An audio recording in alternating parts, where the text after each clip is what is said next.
안녕하세요. 책 읽는 낭자입니다. 오늘은 역행자 챕터 1. 나는 어떻게 경제적 자유에 이르게 되었나? 1막 세계의 벽. 인생에서 절대 넘을 수 없을 거라 믿었던 것. 명진아, 넌 머리가 돌이냐? 어떻게 그렇게 공부를 못하냐? 난 대강 해도 반에서 10등은 하지 않냐? 15개 과목 중에서 가장 못 본 과목 점수가 70점이야. 그런데 어떻게 너는 가장 잘 본 과목 점수가 69점이냐? 넌 진짜 해도 안 되나 봐. 16살, 나는 반에서 35등이었다. 내 앞뒤로 있는 친구들은 아예 공부를 하지 않는 아이들이었다. 하지만 나는 나름 밤새며 벼락치기로 공부를 했는데 꼴찌에 가깝다니 이해할 수 없었다. 학교라는 세상에서 나는 가장 열등한 사람이었다. 이런 일이 반복되니 나는 뭘 해도 안 되라는 자괴감을 달고 살았다. 친구들은 넌 대체 잘하는 게 뭐냐? 라고 놀리기 일쑤였다. 이즘 나를 더 큰 슬픔에 밀어넣는 일이 생겼다. 짝사랑하던 여자 K가 있었는데 그 아이의 무리에서 뽑은 우리 반에서 가장 혐오스러운 남자 1등이 내가 된 것이다. 학창시절 나와 짝이 된 여학생들은 울음을 터뜨리곤 했다.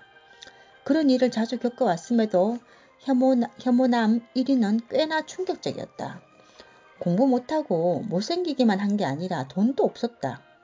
안산에서 가장 안 좋은 동네. 친척이 우리를 가엾게 여기서 빌려준 빌라에 살았다. 그거 아는가? 아파트와 달리 빌라는 보일러를 틀지 않으면 바닥이 동상에 걸릴 만큼 얼음장처럼 차갑다. 우리 집이 그랬다.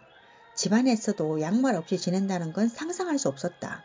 잠을 잘 때에는 몇 겹씩 옷을 껴입고 양말을 신고 점퍼까지 입어야만 했다. 옷을 껴입은 가까움보다도 누워있는데 입김이 나올 때의 느낌이 참 지옥 같았다. 따뜻한 물이 나오지 않아 한 달 내내 씻지 못하자 학교에서는 스멜이라는 별명이 붙었다. 어머니는 빚독촉을 해오는 친척들에게 울며 사정하는 게 일상이었다.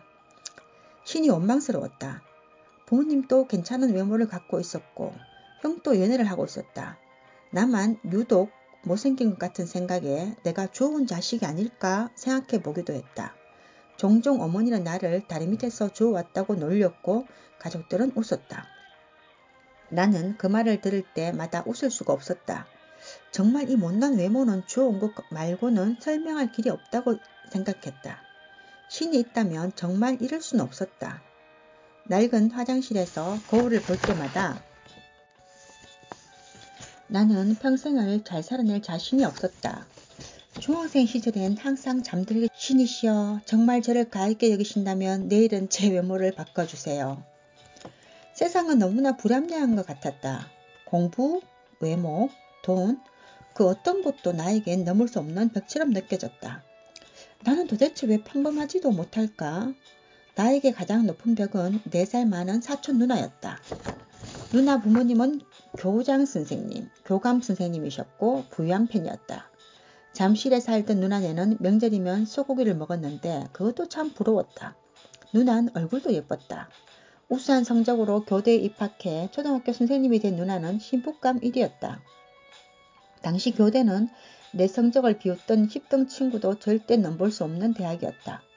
우리 중학교에서는 전교 1등을 해야만 기대해 볼 수 있는 곳이 교대였다. 내 인생을 둘러싼 세계의 높은 벽 위에 누나가 있었다. 19살 때까지 게임만 하고 살았다. 현실 도피였다.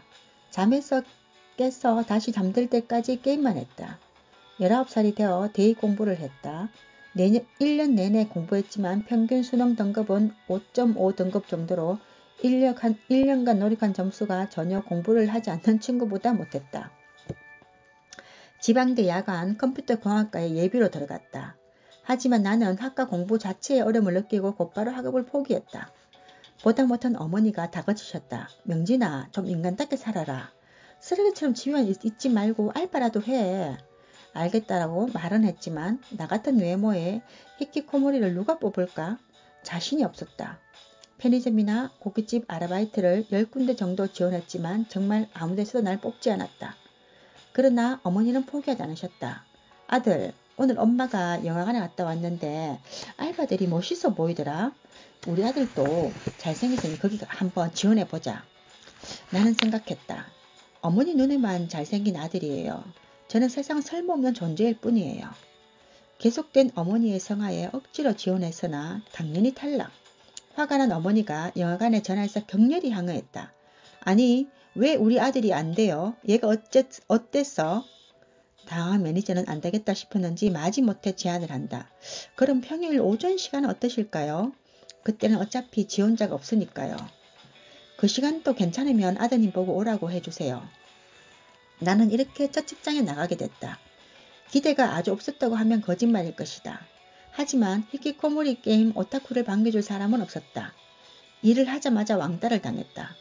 어수룩한 태도에 옷 한 벌 직접 사본 적 없는 서무사를 반겨줄 사람은 없었다. 실수도 잦아 40명의 아르바이트생들 사이에서 뒷말이 나오기 시작했다. 시킨 일을 항상 까먹고 어리버리했다. 어느 날은 에어컨을 켜야 하는데 히트를 틀어서 관람객들의 항의가 빗발쳤다. 환불 대란이 겨우 수습되고 나서 매니저가 나를 바라보던 표정은 지금도 잊을 수 없다. 근무 중에는 개표구 앞에 서 있어야 하는데 화장실에 앉아서 쉬다가 걸리곤 했다. 정말 모든 게 최악이었다. 아르바이트생들은 자연스럽게 뒤풀이에 나를 부르지 않았고 군대를 막 제대한 형들도 나를 인간 취급해주지 않았다. 학교에 거의 나가지 않으니 1학기 성적은 거의 F였다. 등록금 400만원을 낸 학교는 안 나가면서 월급 50만원 받으려고 영화관 아르바이트를 하고 있었다. 이보다 더 어리석은 인생이 있을까? 1학기에는 대학 동기를 짝사랑하며 6개월을 쫓아다녔지만 차였고 2학기에는 함께 일하는 아르바이트생을 쫓아다녔지만 역시나 차였다. 딱히 실망하지 않았다. 실망이란 것도 기대가 있어야 느낄 수 있는 감정이다. 나는 내 인생에 대해 아무런 기대가 없었기 때문에 그런가 또 차였구나 하고 넘어갔다. 어차피 나는 여자친구를 만들 수 없는 사람이라 생각했다. 그러던 20살 겨울 인생 최대의 터닝포인트를 만나게 된다. 같이 아르바이트를 하던 누나가 명진아 안산중앙도서관이라는 데가 생겼는데 정말 너무 좋더라 하고 지나가듯 말했다. 나는 아르바이트를 끝내고 찾아가 봤다. 책을 잘 읽지 않았던 터라 뭘 골라야 할지도 잘 몰라 허둥대는데 갑자기 내 고민이 떠올랐다. 사람들하고 친하게 지내게 해주는 책 없나? 여자랑도 쉽게 대화할 수 있게 해주는 그런 책? 그러다가 자기계발 코너에서 대화법 책을 한 권 뽑아들고 읽기 시작했다. 내용은 간단했다. 자기 말을 하기보단 경청하라는 것. 그리고 다른 대화법 책들도 몇 권 더 읽었다. 공통으로 나오는 내용들이 있었다. 남의 말을 잘 들어주라는 것. 상대방의 말에 리액션을 잘해주라는 것. 어설프게 조언하지 말라는 것 등등. 나는 책에 나온 내용들을 영화관 아르바이트생들에게 적용해보기 시작했다. 그러자 처음엔 심드렁하던 사람들이 서서히 다르게 반응하기 시작했다. 정말 신기하게도 사람들이 자꾸 나와 대화를 하려 했다. 처음엔 대개 고민을 털어놓다가 상담을 하기도 하고 같이 PC방을 가자고 하거나 회식에 끼워주기 시작했다. 책의 위력을 실감했다. 어린 시절 나는 게임을 정말 잘했다. 비결은 간단했다. 친구들과 새로운 게임을 하고 나면 나는 집에 가서 웹사이트 게시판에 올라온 공략집을 몰래 읽었다. 친구들은 수백 판 게임만 하지만 나는 게임의 수를 늘리기보다는 공략집을 읽는 데 몰두했다. 1, 2주 정도 몰래 공부한 뒤에 게임을 해보면 비교가 안 된다. 나는 늘 친구들에게 압승할 수 있었다. 수백 판 게임을 한 친구를 100판만 한 내가 압도적으로 이길 수 있었다. 게임 공략집 덕분이었다. 대화법 책 덕분에 사람들의 태도가 달라질 점, 나는 게임에도 공략집이 있듯이 인생에도 공략집이 있는 게 아닐까 생각하게 됐다. 게임의 공략집은 웹사이트에 올라와 있지만 인생의 공략집은 바로 책이라고 생각했다. 생각이 여기에 이르자 나는 완전히 꽂혀버렸다. 어차피 더 손해볼 것도 없었다. 20살의 12월 나는 첫 직장인 영화관 아르바이트를 6개월 만에 그만뒀다. 그리고는 안산중앙도서관에 박혀서 2개월간 200여 권의 자기계발서, 심리학책을 읽기 시작했다. 이때 나는 독해력도 부족했고 머리도 나빴다. 그래서 중학생이 읽을 법한 쉬운 책들을 훌듯이 읽어나갔다. 그러다 마음에 드는 구절을 만나면 모두 노트에 적었다. 나는 신기한 감정을 느꼈다. 평생 책이라고는 읽지 않고 무식하게만 살아왔는데 하루 종일 책을 읽고 있자니 그런 내 모습에 취하게 되었다. 묘한 자신감도 생기기 시작했다. 이 사람들은 이렇게 어려운 상황 속에서도 결국 해냈네. 100가지가 넘는 성공 스토리들을 계속 읽다 보니 나도 뭐든 해낼 수 있을 것 같았다. 무의식이 점차 변하기 시작했다. 중고등학교 때 가장 똑똑했던 친구 둘을 만나서 책을 읽으며 알게 된 내용들만 이야기해도 시간 가는 줄 모르고 떠들 수 있었다. 늘어난 대화 스킬 덕분에 친구들도 나와 이야기하는 걸 좋아했다. 새로운 욕심이 생기기 시작했다. 대학에 새로 들어가면 애들처럼 똑똑한 사람들이나 교수들과도 이런 대화를 나눌 수 있겠지? 다시 대학에 가보자. 또 다른 비극의 시작이었다. 오늘은 여기까지인데요. 우리 역행자님께서 정말 게임만 하고 있다는데 사실 주변에 있는 사람 많죠. 근데 한 가지를 몰두할 수 있다는 거는 정말 대단한 거라 생각해요. 저도 뭐에 꽂히면은 거기에 완전히 푹 빠진 스타일이거든요. 그래서 아마 역행자님께서도 남들이 봤을 때는 쟤는 뭐 하루 종일 게임만 하냐 하지만 하루 종일 게임하는 것도 저는 능력이라 생각해요. 어떤 사람은 하루 종일 게임해라 못하는 사람도 있다니까요. 그리고 난 무엇보다도 역행자님 어머님께서 훌륭하시다고 생각해요. 역행자님께서는 자기가 외모도 못생겼다 생각하고 자존심이 사실 바닥을 치고 있었지만 엄마는 고슴도치도 자기 새끼는 잘생겼다 하잖아요. 그러니까 엄마도 역행자님 어머님께서도 내 아들이 막 잘생겼는데 왜? 그래서 억지로 사실 갈 수 있었잖아요. 극장에 알바를 갈 수 있었기 때문에 거기서 만난 인생에는 사실 어떤 사람을 만나냐가 정말 중요하잖아요. 거기서 만난 그 누나가 야 도서관에 가봐라 않겠으면은 도서관에 안 갔으면은 이런 지금 오늘날의 역행자가 있었겠어요? 그래서 저는 중요한 게 우리가 인생에서 어떤 사람을 만나는가 만남의 축복이 정말 중요하다고 생각해요. 그래서 저는 오늘의 역행자님이 있기까지는 역행자님의 어머님의 공헌이 1등이라고 생각해요. 만약에 혹시나 역행자님께서 이 책을 보신다면은 맞네 물론 알고 계시겠지만 엄마가 아니었으면 내가 과연 인생의 터닝 포인트를 찾을 수 있었을까? 여행을 안 갔으면은 그 누나를 만나지 않았을 것이고 그 누나를 만나지 않았을 것 같으면은 그 중앙도서관을 몰랐을 거잖아요. 그러면은 책을 못 읽었을 거 아니에요. 그죠? 저도 안 그래도 그 중학교 시절에 우리 시골에 있었기 때문에 책이 없었어요. 그래서 이제 어느 친척 언니 집에는 보면은 여름이면은 해수욕장으로 송도 해수욕장으로 겨울에는 또 이제 시골에서 스케이트 신발을 신고 그때는 정말 스케이트 신발 신고 여름에 이제 이렇게 막 이렇게 썰매를 지친다는 거 그거 우린 보통 이제 썰매 타는데 그 언니는 스케이트 날 가진 스케이트 신발을 신고 쫙 다녔거든요. 참 부러웠고 그 언니 집에는 책도 전집으로 있었어요. 그래서 제가 이제 친척 언니인데 방학 때 이제 갔다가 그 집에 책이 쫙 꽂혀 있는 거예요. 우리 집은 책이 한 권도 없는데 그 집은 책이 같이 꽂혀 있는 거예요. 그래서 사실 방학 동안 그 책을 다 읽었잖아요. 그러면서 저는 책의 어떤 그 매력이랄까 너무 좋았어요. 좋았고 또 우리 집은 책이 없으니까 시골에는 교회에 이제 목사님이 계셨거든요. 그래서 목사님 집에 가면 서재에는 책이 가득 있었어요.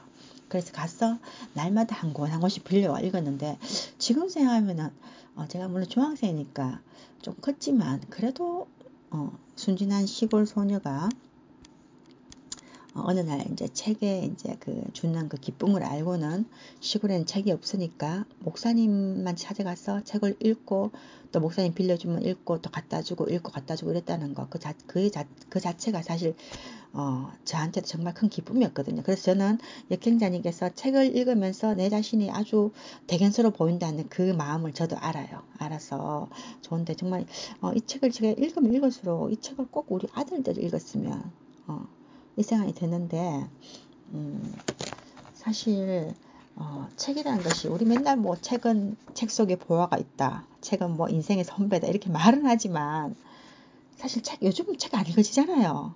그래서 저도 왜 책 읽어주는 수경 낭자라는 유튜브 채널을 정했냐면은 나도 좀 읽으려고 내가 이런 채널을 만들어 놓으면 나도 읽을 수 있지 않을까. 남한테 읽어주려면 내가 일단 먼저 읽어야 되잖아. 그죠?